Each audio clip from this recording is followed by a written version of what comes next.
What's up, guys? Welcome back to the MontyVerse. We are here to check out the first trailer for Guardians of the Galaxy Volume 3. I know I'm a big fan of the Guardians. Guardians 1 is one of my favorite MCU movies, and I know that you're a big fan of the Guardians franchise, Nikki. I think they're honestly like some of the best of the MCU. Not as obviously, I know you're not as high on the second one. I really enjoyed the second one too, though. So overall, I think they're just some of the most fantastic characters. Honestly, like just in movies in general. Yeah, I think that amongst the MCU, they are some of the most unique, and I think they're probably the closest knit group of characters in the Marvel Cinematic Universe. So I'm really excited to see what we get from this movie, because I don't really know that much about it outside of the new characters that we're getting. And this is supposed to be the swan song for not only James Gunn in the MCU for the foreseeable future, but also for this iteration of the Guardians. So I'm really worried that it's going to be very emotional, but most of the Guardians films are pretty emotional. Oh, please. I guess there's only one way to find out. There really is only one way. All right, let's start this trailer. Ready? Let's go. We were gone Oh my god. for quite a while. It's the comic book suit. No matter what happens next, the galaxy still needs its I guardians. love them. I love that they're in the Guardians comic book We suits. come in peace. This looks like Counter-Earth. Come on, Drax. Seriously, dude? No! Ow! There's Drax.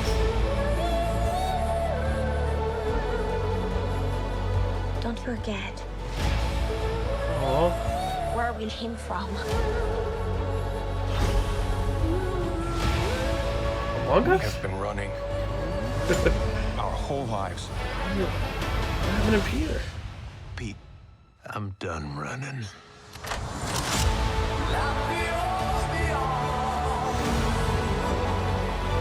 High Evolutionary.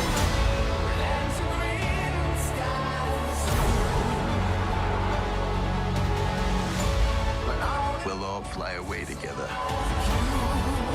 One last time. Into the forever and beautiful sky. Llyla? Oh, there he is. Adam Warlock.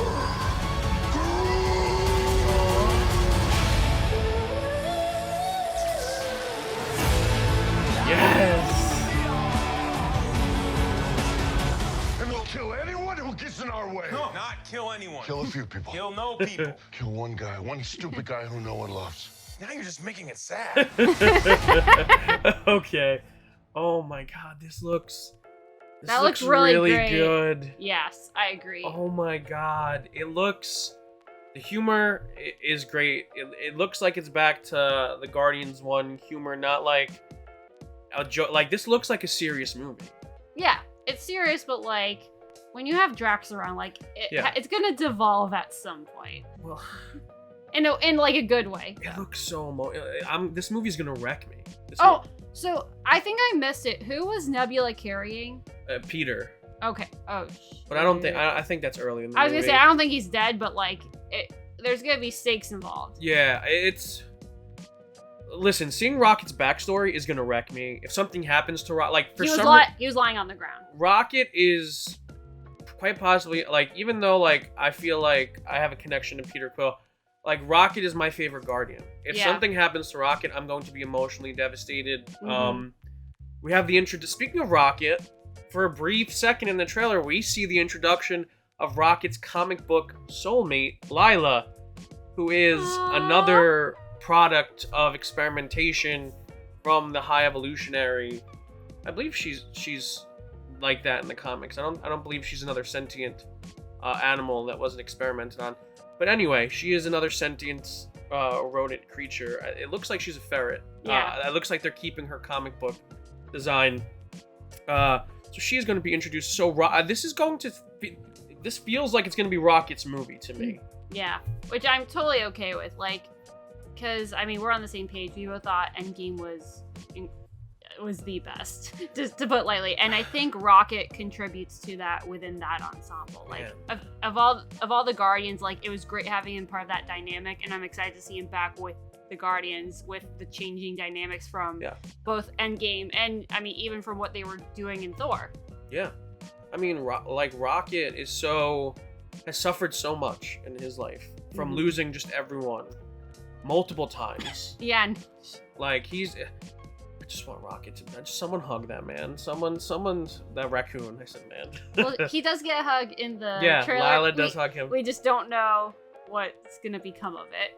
Let's talk about the two new characters introduced in this film. The High Evolutionary, portrayed by Peacemaker. I don't know how to pronounce his name, so I'm not even going to attempt it. But it's the actor from Peacemaker. He's worked with James Gunn before. He looks terrifying. He looks terrifying, and we already have a glimpse of his portrayal at the panel. Yes, from Comic-Con. Listen, I'm going to tell you guys right now, if they execute the High Evolutionary well, this is going to be one of the best villains in the MCU, because it's just, the High Evolutionary in the comics is one of the worst types of, in the comics he's human, I don't know if he's going to be human in this movie, but he's one of the worst beings. He is someone that believes he is superior to other beings, other creatures, and he seeks to, his whole purpose, his whole existence, like what gets him off, is taking what he deems lesser life forms and improving upon them. And from his perspective, all beings are lesser life forms. Yeah, and there's some real world like parallels to certain people when it comes to the High Evolutionary, and he is just a shitbag. Like, he's terrible, and I think they're gonna go for that aspect of the character in this movie, which also ties into our second new character that was introduced, Adam Warlock, portrayed by Will Poulter, who you get a brief glimpse of. Adam Warlock, and we saw, well, I don't even have to tell you how he's created in the comics. In the comics, he was created not by the Sovereign, but by a different group of people. But we saw in Guardians of the Galaxy 2, the Sovereign created him to be the perfect human, and that's exactly what he is in the comics. And I think that ties in so well with what the High Evolutionary is. Not only that, but the High Evolutionary is very important to Adam Warlock's backstory, in the sense that in the comics, he gives Adam Warlock he gives him the name Warlock in the comics, the High Evolutionary, and he gives Adam Warlock his purpose, and he essentially stations Adam Warlock on Counter-Earth, which I think is what we see in this trailer, where you have all of the half-man, half-animal creatures. I think that's going to be the High Evolutionary's Counter-Earth, where he conducts all of his terrible experiments. The one where Drax also nails a Yes. poor little girl in the face. He slams that kid right in the face. Oh man, like Drax. anyone else, you would hate them for doing that. Not Drax. No. I would want to see, like, this is going to come out wrong. I was going to say, I want to see him peg that little kid again. I don't blame you. That was hilarious. That came out of nowhere, and it was hilarious. Like, that's the kind of humor I want. I don't want mile a minute. I don't want punchlines I see coming a mile away. Yeah. Like, give me some cute moments like that. But it seems like Peter's almost the straight man in this movie. It looks like we're going to be seeing things from him and Rocket's perspective. I'm curious to see what Gamora's storyline is going to be like. Right, because, like, would we have one glimpse of her? No, she's there multiple times. She's Okay. in a lot of the group shots. Oh. But you have to, like... I was not, in a weird way, like, my eye wasn't drawn to her, but I think because I wasn't looking Yeah, for you weren't her, looking. which is, like, so weird to think, but, like, no, because this is a And there's also different... so much going on. There's so much going on, because she's not the same anymore. Yeah, and also, like, there was so much going on in the frames that we Right. saw on the trailer. Like, the overabundant use of color. Yeah. Gorgeous. Looks like a goddamn Jack Kirby comic book. Oh my god, I love it. James Gunn just knows. He knows how to... And I think more and more, I think when he did the first Guardians movie, it was still at a time where the MCU was leaning into the comic book elements, but they were still trying to base it more in realism.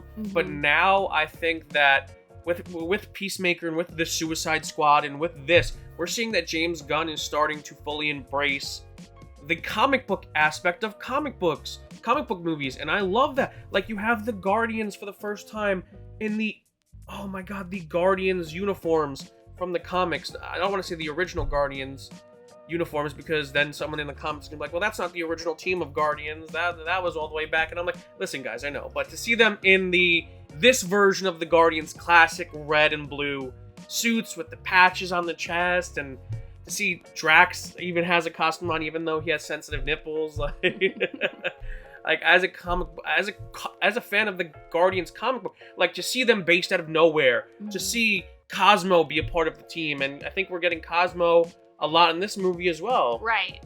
Because she's in the cast list for this movie. So to have Cosmo there and to have them based out of nowhere and to have them in the classic Guardians suits, it's never felt more like a Guardians movie from a comic book perspective before. And I really applaud James Gunn for giving me that for this last hurrah for this team. Right. Like, he's doing the comic book movie thing, not how Ang Lee did it, but how we all want filmmakers to do it. No, he's embracing what makes them so special in the comics, and he's applying that to a different medium. But it's not a direct translation; it's an adaptation, which is what which all comic book movies should be, because you can't have a direct recreation. Right, and like, because they're different mediums. Like, there's a reason that some stories succeed better one way than another, and why some are never told in a certain way. Yeah, absolutely. But man, I love the new. I don't even want to attempt to figure out what the name of the new ship is going to be. I don't know. Like, we haven't watched the holiday special yet. We were gonna do that as a Christmas special. So we don't know if it features in the holiday special and if they named it yet. But it's just massive. I love how massive it is. I guess when you have that many members of a team, you gotta have space. You gotta have space. Groot's adult now. He's not a moody teenager anymore. Oh my God! Speaking of Groot, we get the We Are Groot. That's gonna make me. Yeah, and also remember the last time he said that though is when he sacrificed himself. Yeah, but like this time, he had branches growing out of the sides. Looks so sick. He had like 6 arms firing back to back with Peter. Oh my! This movie's gonna be so good. Like, I have no doubt that this movie's gonna be good. Just how good is it going to be?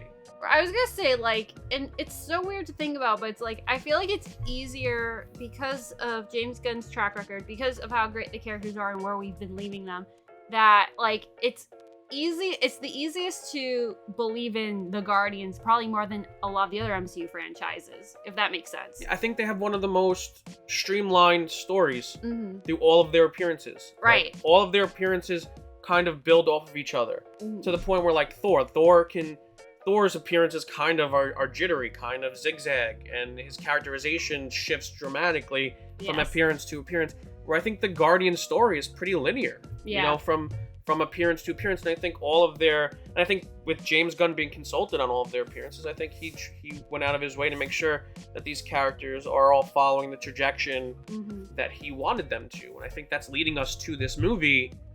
And I'm so worried, because with this being his last Guardians movie and this being his last MCU film for the foreseeable future, that means that the stakes are never been higher. Like, anyone could die. Like, we could lose any member of the team. We could which I hate to say, but I think the movie is going to be better for that. Because I feel like that's always been a criticism of the MCU, especially early on, was the lack of stakes, because... Unless you're Quicksilver, like, because it didn't even count with Coulson. No. So, no, I think that's a benefit more than anything else, as heart-wrenching as it would be to watch. It's going to make the viewing experience of this that much better.